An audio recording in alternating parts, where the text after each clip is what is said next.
Welcome to the Robot Millennium movie on plate analysis, showing in this case how to analyze and design a flat slab structure.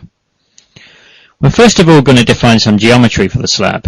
In this case we're defining the geometry inside Robot, but of course it's possible to define geometry, for instance in CAD, and import the CAD geometry directly into Robot.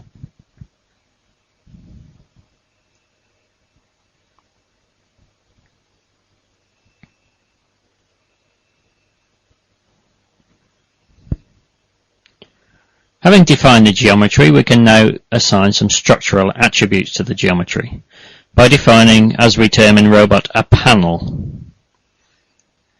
So here we're going to define some materials, some thicknesses, and so on.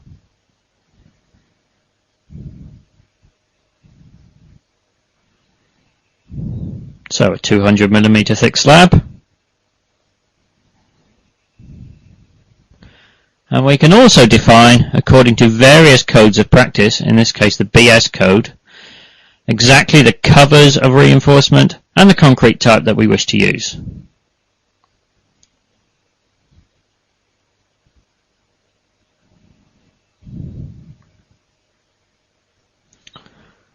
Having defined the geometry, we're now going to decide to input an opening inside the panels.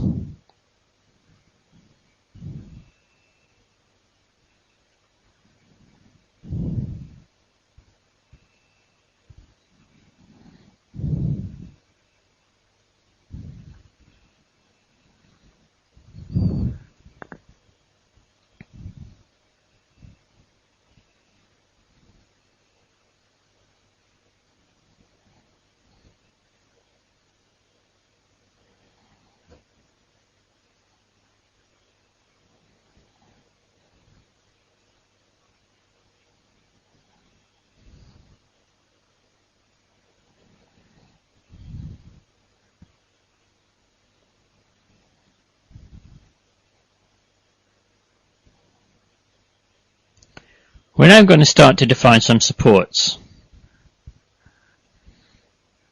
So, first of all, a nodal support.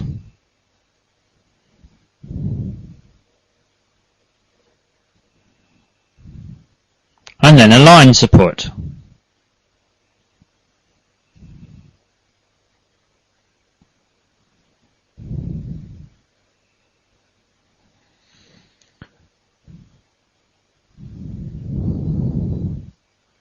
On the nodal support, we're actually going to define a size of column.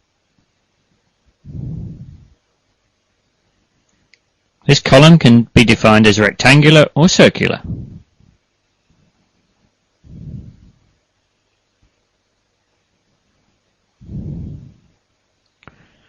And also define a wall. We can now apply these two definitions to the structure, for the wall and for the column.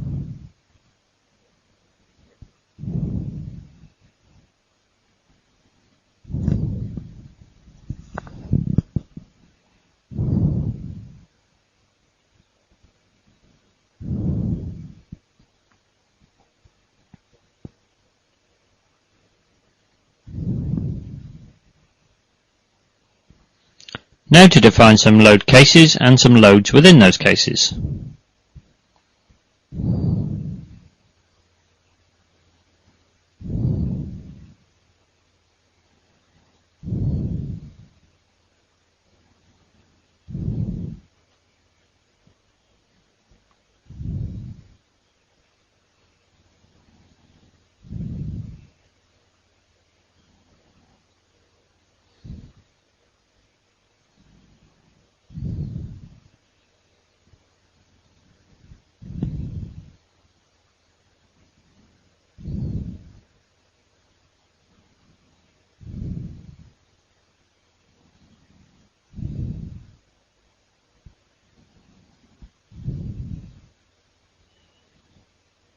We're now going to define some surface loads. And in Robot, it's important to remember the loads are applied to the shape of the structure. They are not applied to finite elements. Therefore, changing in the geometry of the finite elements does not affect the loading in any way.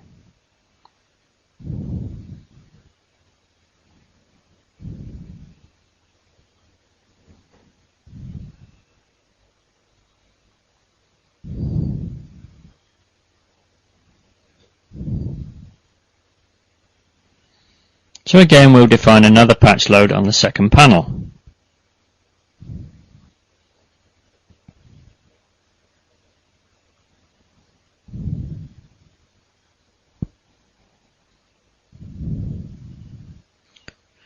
And now some line load, maybe representing a wall above.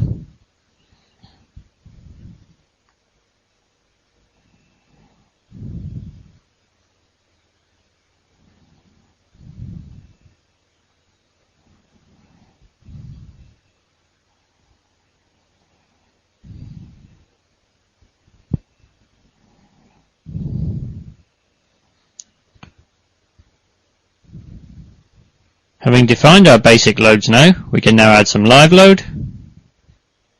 In this case a UDL over the whole of the slab.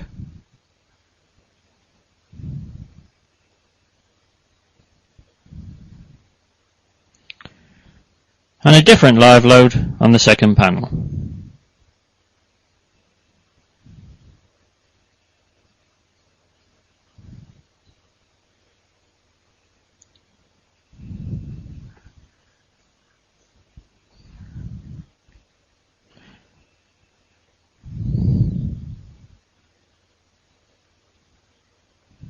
We can now cycle through and look at all the different loads that we've applied.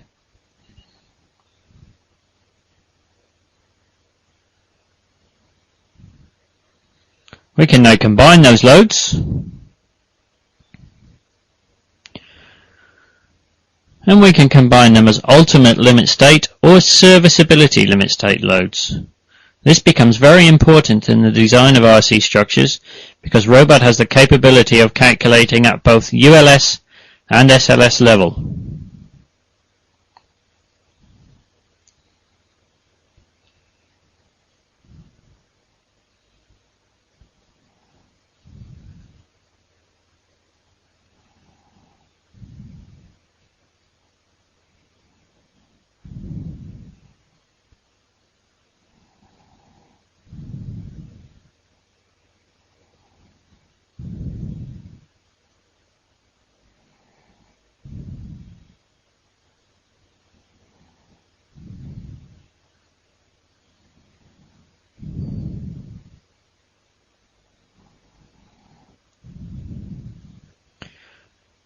And now a serviceability limit state combination.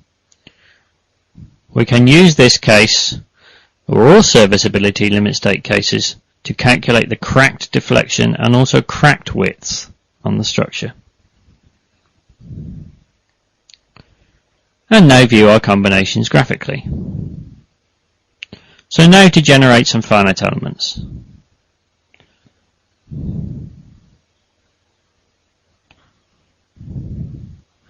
Look at meshing options and we can control the number of elements and the density of elements in various parts of the structure.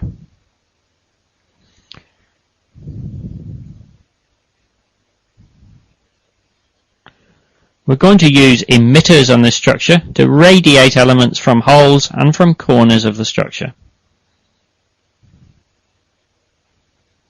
Like so.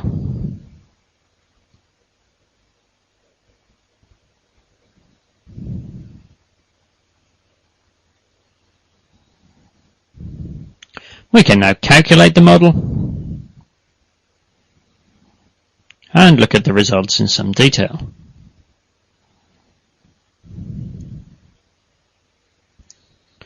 For instance, in maps we can plot bending moment diagrams. It's also crucial to realize that in Robot we can plot the results in any direction, not just global directions, but any directions. And in doing this we can then match the direction of the bending moment in the direction of the reinforcement. Of course Robot will also calculate the areas of reinforcement that we need,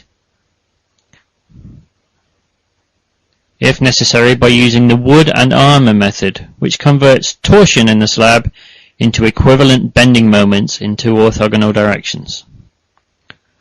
And then plot the areas of steel that we need on the model, both in top and bottom of the slab, in each direction. And there are our areas.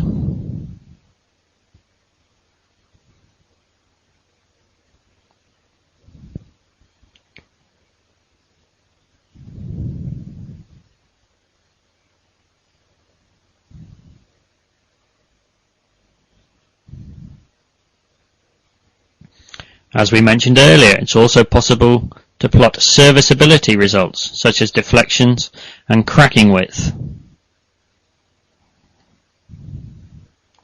And obviously see the results in some tables.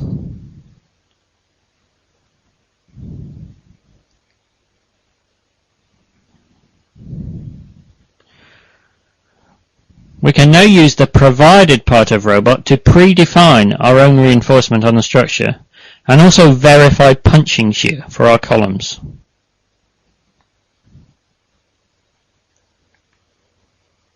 So in this case we can calculate the structure.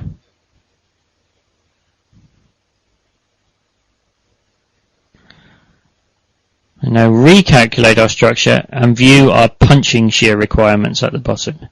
In this case we have a factor of safety of 2.86 according to the British code in this case. And also we can plot zones of